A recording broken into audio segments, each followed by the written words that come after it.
We got some late breaking news tonight. An emergency episode of Locked on West Virginia. Jaylen Henderson has officially been named quarterback one for the Mountaineers. What does it mean? We're going to talk about it now.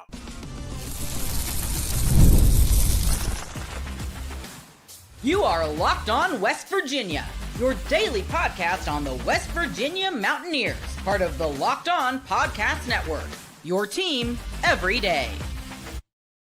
What is up, guys? Welcome back in. My name is Mountaineer Paul. I am your host.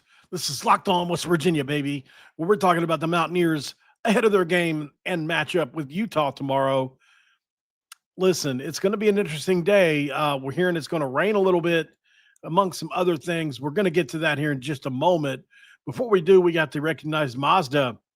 Right now, guys, Mazda is the promo for this video, and like our players, we sweat every detail. Because when you make every move count, pulling off the unexpected is only the beginning. Stay tuned later for highlights in this week's Moving the Game Forward with Mazda. Move and be moved. Mazda. Thanks for making Locked On West Virginia your first listen and for being a part of the Locked On Podcast Network where we talk about your team, the Mountaineers, every single day. Pete Thamel, or Pete Thamel, however you want to say it, is reporting tonight, as a matter of fact. Let me get to it. Let me find it. Had it pulled up here. I really did. Let's see. Looks like I may have clicked off of that, which is fine. No big deal. We'll find it. We'll just go to another X page. So, all right. So we'll search it together. Yeah, but obviously this is not a huge surprise to anybody. It's probably was more than expected that he would be the starter, but there was, I think there was some legit question to it because of, and here it is right here. West Virginia expected to start redshirt senior Jaylen Henderson at quarterback against Utah on Saturday. 4 games for A&M in 2023 and began his career at Fresno State. Dual threat who has rushed for 118 yards this year for West Virginia. He's starting in place of the injured Nico Markiel, who's been ruled out for Saturday's game. So interesting. We've got Glass Bennett, who I've been talking to today, saying you have to be able to throw to be considered a dual threat. Look, I go look at his A&M highlights. He can throw. Is he an elite thrower? No, he's not elite, but he can definitely toss it around. Obviously, I've been a proponent of Jaylen all offseason. I think he's just not comfortable in this offense up until now. You're going to have to give him multiple series to get comfortable. But I certainly think that he's probably most likely taking the bulk of the reps this week, which is great. I think, if he can be comfortable in this offense, then I think we'll be okay. I think we'll just be okay. We'll be better than what we have been. I predict that tomorrow. Even against a better defense, guys, I just think that Nico was way too limited because of the foot injury and some other things going on that the offensive line obviously played a monster part in that. For this offense to be, it was so one-dimensional, and we're not good enough to push people off the ball, so it was definitely not 7 or 8 guys in a box. So this is going to allow us to do some other things to relieve pressure. Jaylen can do a couple things really well. He throws the seam ball pretty well. He can throw it deep pretty well. He throws it to the outside of the numbers pretty well. When he's comfortable, he can make pretty much all the throws. I don't know why maybe they're basing it off of this year. Certainly this year he hasn't looked great. And certainly, he hasn't looked great since his injury, but it was his non-throwing arm that was broken. So, it's not really that. I don't know. It's an interesting question. Obviously, there could be a multitude of things, but mostly if you're just asking me, I would say that he's just not comfortable in the offense yet as of last week. We're hoping that's changed some, right? We're hoping that's changed some because this is a guy that when he's on, he's a pretty good football player, in my opinion. He's a pretty good football player, in my opinion. He deserves a chance, and I'm hoping he gets Number one. Because he is just a super nice guy and can really throw it around a little bit, So we'll go to his tape again. I mean, I know we've looked at it at nauseum since if you've watched this show, we've watched it a lot. But let's really watch him here. Like, the guy said he can't throw the ball. Let's see if he can throw it because obviously, these are the kind of plays he's going to be running at West Virginia. This is this is two backs in the backfield. You shoot you release a back into the backfield, you fake the toss out, and then you lead with the running back up and do QB draw game. I like that. But did you see what he did there? See what makes him different than Nico, in my opinion. And look at the guys in the box. 1, 2, 3, 4, 5, 6, 7, 8, 9 guys in the box. 8, not technically 8, I guess. He's kind of outside the box a bit. But all you do is you get one guy, 2 guys, you're out of the play. You've got one guy in the hole here, and everybody's shaded this direction. But watch Jaylen. He is so good at reading the field, which is what he did last week in the fourth quarter against Kansas. Watch him read the blocking here. Doesn't look like anything's there. I mean, if you're asking me right here, play is dead to rights. But the left tackle gets a seal. Number 42 leads up in there and gets a nice block here. 60's up on the backer, 24's up on the backer. And Jaylen does a terrific job reading all this. I mean, it's just an incredible run. So, things like this, and for those of you listening on podcast, it's basically reading a hole as soon as it opens. It's not one of those where it's there the entire time. Now, this is not the kind of blocking you're getting at West Virginia right now either. So it's important to remember that. Like this guard here pull, look at this guard pull right here. Boom, stonewalled, and then drive him out. We're not getting that from our right guard right now. Absolutely. I get it 100%. Here's another play from Jay Hend. He's super comfortable right here. You can tell. And just look at that beautiful throw. Leading the receiver. Look where he let this thing go. The receiver is even with the defender here and a safety over top. So lead him away from the safety, right? Bending him inside. And a great throw down the seam there. Just incredible. So he can't throw it. I don't know about that. Look at that pinpoint shot. I mean, he can absolutely throw it. It's just this offense, right? It's being comfortable in this offense. That's the thing. Having some players around you, that kind of stuff. We know he can run it. I mean, that's no surprise. I don't want him to have to play hero ball. Here's another throw. You're throwing it. You got to throw it over the ref's right shoulder in front of this guy, but you want to leave him away from the safety that you can't see up here. And he does just that. He leads him away from the safety a little bit so he can kind of protect the ball and take a little whack. Boom.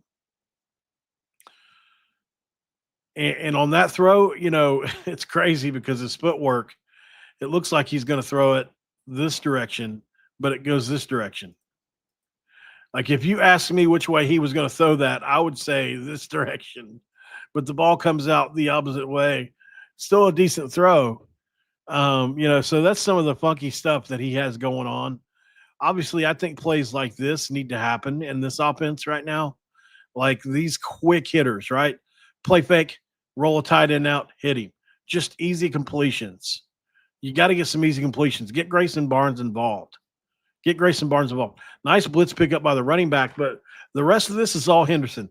This is what he can do. If he can do this against Mississippi State, he can do it against Utah, right? Outrunning everybody to the angle and getting in the end zone.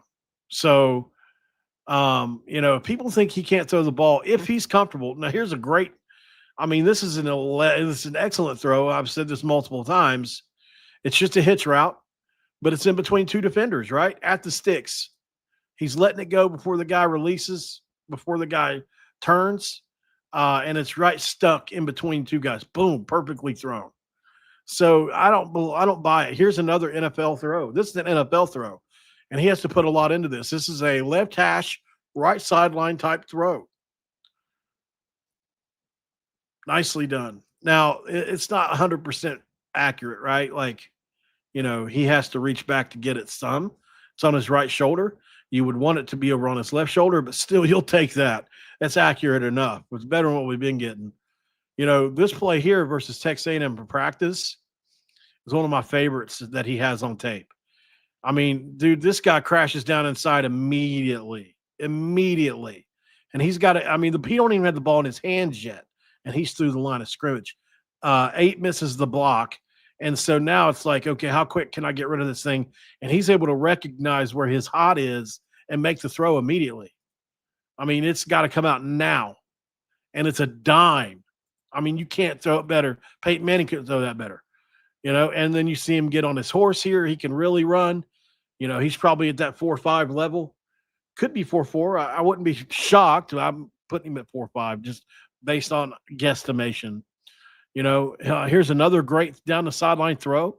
He kind of leads him away from the safety. Let's get back up here to the end, though, because there's a couple plays he makes on the end of this tape that I find to be really good as well that I haven't shown as much. There's a great seam ball, right? A great seam ball, which you love to see. So he can make all the throws. Don't let people tell you this guy can't throw the ball. It's just that he hasn't been comfortable in this offense yet. I know I've said that multiple times, but I'm trying to drive the point home here. We have to protect him a little bit. He can escape, but we do need to give him some time. If we give him some time, we've got a couple of receivers that I like that I think that nobody has seen yet. We'll see. Obviously, I think we're probably going to be, if I had to guess, probably a lot of running plays put in yesterday. This week, with Jaylen in mind. So I don't think we're going to come out here and throw it 30 times necessarily. Although I think he's capable if he's comfortable. He just got to give him some reps. You need to at least give him a half. If it's not working after half, maybe you move on. I don't know. Or maybe you just stick with him, I don't know that you're going to find better than what he has to offer on this roster right now. That's my personal belief. I don't think Scotty gives you more from running standpoint. I do think Max can give you something with his arm, but he's not a better runner. Khalil may be a better runner, but he's certainly not the thrower. So, I think Jaylen for now is probably who I would roll with for the rest of the year, unless he just performs so poorly it's insane. So, I think you stick with him. I mean, he's got starting experience in the SEC. He was good. He was going to a bowl game, and he took this team to a bowl game. He can really run. I don't know, man. I'm excited about this. As you guys know, I called for him to be the starter in the offseason, and then I got really crucified for that. And then I backed off and didn't want to complain about Nico being the starter because I didn't want to, publicly talk crap about Nico, especially after he won the Pitt game. I mean, everybody was happy.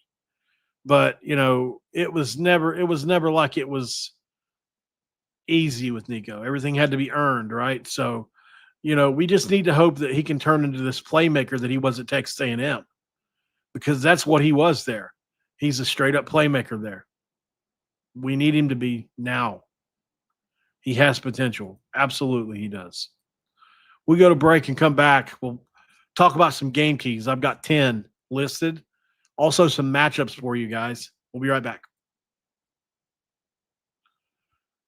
And this episode of Locked On West Virginia going to be brought to you by our friends over at Mazda. Mazda. This episode is brought to you by Mazda, moves me the game forward. For those who believe it's not just about playing the game, it's about redefining it. There are moments that do more than put points on the board. After all, they move crowds, culture, and keep moving the game forward.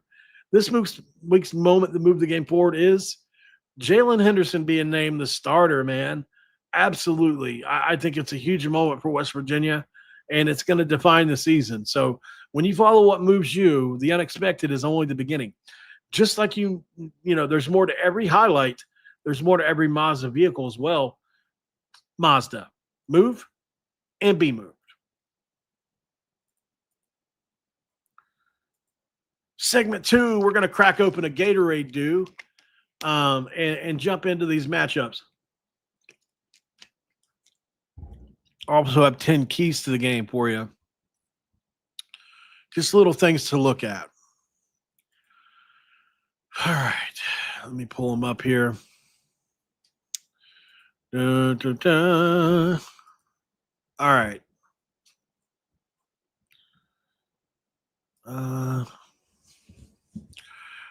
All right. So obviously Utah's ground attack versus West Virginia's run defense, right? That's going to be a big one in this one. As, you know, Kansas kind of exposed West Virginia last week a little bit in the run late in that game. Was it fatigue or was there something else to that? I think we need to know more. Utah is going to challenge us. They have an elite offensive line. They think they have at least 3 NFL players on the offensive line. They certainly have 2. And West Virginia, they don't roll a ton of players in up there. So this is a big matchup in the game, maybe the matchup of the game. Because if you make Utah one-dimensional, West Virginia can hang with them for sure. They're not the passing teams that we've faced. So, this is going to be interesting. Very interesting, man. I'm worried about it, because if Utah is able to run the ball at will, this is going to be almost an impossible game for us to win. For Utah, I think they have to protect Dampier from West Virginia's pass rush. We lead the Big 12 with 13 sacks. Utah allowed a few sacks last week. They also allowed a few forced fumbles last week. Obviously, Dampier has some elite mobility. He rushed for over 1,000 yards last year. If he's got a clean pocket, then he's going to have these quick RPOs, and it's going to be tough for West Virginia. We have to limit his scrambles. At best, we have to limit them. I mean, we can't allow him to do much more than that because it's going to be a long day if he's able to run the ball too. Make him one-dimensional. Let Zach Alley cook. We've got 4 picks on the year. We might be able to do something with that. Jaylen Henderson's mobility and decision-making under pressure. It's going to be a game he's under pressure, guys. He's going to have free runners. He's going to have guys coming after him. I'd be shocked if West Virginia's offensive line played a clean game here. He's a dual-threat guy, obviously. He fits Rich Rod's offense to a T. But Utah's got 2.5 sacks per game. They could absolutely exploit West Virginia's shaky right side. So smart reads, avoiding sacks, it could prevent some early deficits that West Virginia needs to be aware of in the game where, you just got to stay in front of the chains and you got a chance in this. Get to the 4th quarter within a score. The turnover margin is big in every game, but especially in this game where I think it could turn into a rock fight. I've said it all week. Both defenses are really good. Both offenses were bad last week. Could it turn into a rock fight? Well, Utah has a +2 turnover margin. They've got 6 interceptions. That's 3rd nationally. West Virginia is also up there. Jaylen is not the most experienced quarterback. So could they force him into some stuff, right? West Virginia forces fumbles. They're second in the Big 12. Maybe they'll prey on Dampier in the red zone where they like to really run with him. Obviously, they have 4 giveaways versus Tech. This is going to be a weird turnover battle to watch, but pivotal. Field position and momentum are going to play huge parts in this game. 3rd down conversion efficiency immense in this game. Both struggled last week. Utah was 4 of 14. West Virginia's bottom 5 guys in conversion rate in the 3rd down, 22%. Just so bad. Sustaining drives, you got to get 3rd and medium, 3rd and short conversions. Obviously Utah, 3rd and 3rd and medium, 3rd and short, they're going to convert probably because they're an RPO team and they're big chain movers when they're playing well. And keep in mind Rich Rod's philosophy, 25 first downs and you're going to win the game most of the time unless some other crazy stuff happens. Number 6, red zone execution. West Virginia was 10 for 10 in the red zone going into last week. Utah is also 100% on red zone trips right now, which is the best in the country, best in the league as well. So can West Virginia match it defensively, or is it going to be a clash? Because, obviously this West Virginia defense can bow up. Discipline and penalties in the Rowdy Road environment for Utah is going to be a big deal here. Obviously, Utah plays in front of a nice home crowd there. Rice Eccles lauded as one of the best in all of college football. West Virginia plays in a stadium with 62,000 people. It's going to be blue towels. It's going to be a wild atmosphere, maybe the wildest in the history of our school because of just the color vast. It's just going to be colors we're not used to seeing in our stadium. It's going to create a unique atmosphere. Maybe unique atmosphere is a better way to put it, right? I think that's absolutely the case. And our fans are going to be into this game. Believe that. So make it hard on them and get them behind the chains, cause a few, penalties for them. And hopefully Dampier can turn the ball over, especially inside the 20. Especially on our side of the field, get them in minus territory, and then let us capitalize on short fields. That's the game plan. Discipline and penalties is going to be a big deal in this one. Special teams and field position. Utah is really bad on special teams right now. They lost the game versus Tech. Obviously the flags negated big plays. Our atmosphere is going to amplify this. So staying penalty-free means maintaining offensive rhythm for West Virginia. Obviously, on the special teams side of things, Utah missed a bunch of kicks. I think they were 1 for 4 last week, or maybe that's on the year. I'll have to go back and double-check that. But either way, make them kick the ball, Force them to kick it. Put it in 4th and 7, 4th and 8 where they've got to try. It's a tough place to kick. 9, Utah's two-way stars. They've got a couple. Lander Barton, Benny. Benny caught a touchdown. He's their safety. He's one of the best safeties in college football. They've got legitimate two-way starters. Like I said, Lander Barton is on defense and special teams. Jackson Benny is a safety and a receiver. Benny's going to be insane to watch tomorrow. I love the guy, one of my favorite players in the Big 12. It's going to be taxing on our thin roster. We've got injuries. Can we stay healthy? Because we can't avoid the fact that we're kind of, especially on offense, we're thin. If we can stay healthy in this game, it's going to give us a great chance going forward. And then explosive plays. I mean, both teams need chunk plays, right? Utah leads in the explosive plays ledger, but it's not like it's a big difference. Both of these teams are short, dink and dunk. So can one of these teams get on a roll and hit a couple big plays? Jaylen Henderson, I think, has the potential with his arm and with his mobility in this game to do that. Certainly Utah does as well. Could cause problems for West Virginia, but Utah has 6 picks. They've got a great secondary. It's going to be a fun chess match to watch as we watch the game tomorrow. Absolutely. Let's go to break. We'll come back, and I'll tell you guys what I think is going to happen tomorrow. I've changed my stance on it a little bit. We'll be right back. This episode of Locked On West Virginia going to be brought to you by, of course, DoorDash. We got friends at DoorDash right now, and it's almost the weekend. Tomorrow is game day, baby. It's time to look back and crown this week's MVP. Who delivered? Powered by DoorDash. Just like you can win every Saturday with DoorDash Streaks, saving more every time you order, these players delivered when it mattered most. Let's break it down. For West Virginia, there's no doubt Fred Perry is delivering in a big way this year.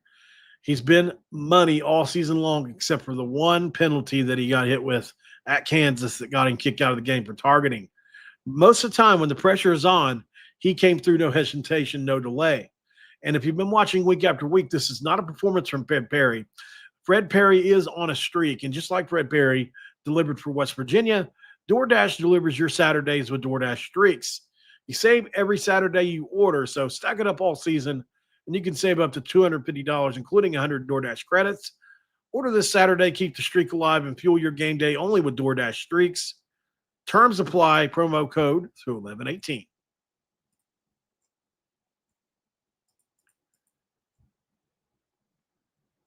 And last but not least, we have some friends at 5 Hour Energy we would love you to meet. When it comes to 5 Hour Energy, guys, it's pretty simple.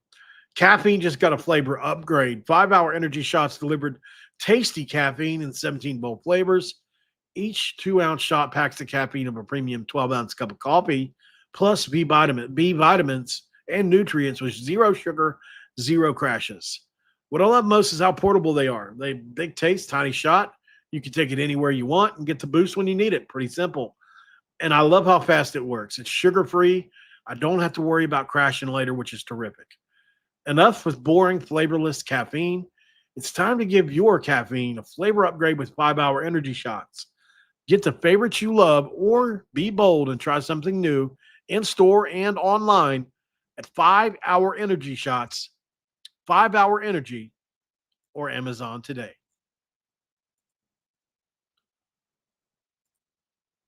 All right, we are back here in Locked On West Virginia in segment 3. Thank you guys so much for joining in. Like the video, subscribe if you're new around here, and share the video out, please. I beg of you.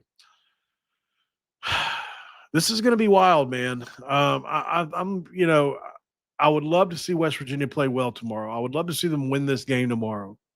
I think it would be so good for our program. It would be so good for the morale of our program. We need a big win. And really just to stay in the eligibility hunt for bowl eligibility. I don't think this is a Big 12 championship team unless somehow they take off with Jaylen. But, I doubt that very highly. Not delusional to think that. Could we win 7 games, though? Could we pick up some more momentum? I do think we still could. But it starts tomorrow with a win over Utah. And then anything's up for grabs on the road in BYU, a team that's not very great on offense. They're very efficient. They have their moments on offense for sure. But overall, man, it's going to be a wild game. So make sure you let me know tomorrow post-game. I'll be here live after the game, how you feel about the Mountaineers, and we'll talk about it then. Until then, guys, have a great rest of your week. I'll see you for the game tomorrow. Let's go, Mountaineers and Q Country Roads. Good night.